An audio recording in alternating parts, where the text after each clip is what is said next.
সেদিন ছিল রবিবার, আর তোমাদের দাদাভাই আমাকে সন্ধেবেলা এমন একটা জিনিস বানিয়ে খাওয়ালো। তোমরা কি কেউ বুঝতে পারছো? বা এই জিনিসটার নামটা কি জানো? থাক থাক, আমিই বলছি। এটা আমিও জানি না, তবুও বলছি। জিনিসটা আমি ফার্স্ট টাইম খেলাম, অসাধারণ লেগেছে, দারুণ হয়েছে। মানে না টেস্ট করলে হয়তো আমি তোমাদের বোঝাতে পারবো না। জিনিসটা এমন কিছু কঠিনও জিনিস নয়, খুবই সহজ। ডিম সিদ্ধ করে তাকে হালকা করে ভেজে তার উপর জাস্ট এই ভেজিটেবলগুলো দিয়ে দাও আর মুখে পুরে দাও। দারুণ দারুণ দারুণ খেতে, দারুণ টেস্ট। আমি জানতাম না যে আমার হাজব্যান্ড, তোমাদের দাদাভাই, এত সুন্দর একটা জিনিস বানাতে পারে। তো আমি তো অবাক। জাস্ট ওকে ওকে জাস্ট বলেছিলাম কিছু একটা তুমি বানাও, আর আমি খেতে চাই।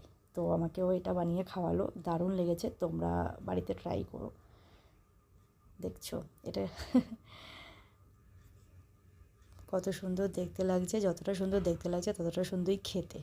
আর তার সাথে ছিল এই যে ছোলা মাখা, ছোলা মটর মাখা। তো পেঁয়াজ, টমেটো, শসা, লঙ্কা, একটু লেবু, একটু তেঁতুল জল দিয়ে মাখাটা দারুণ হয়েছিল।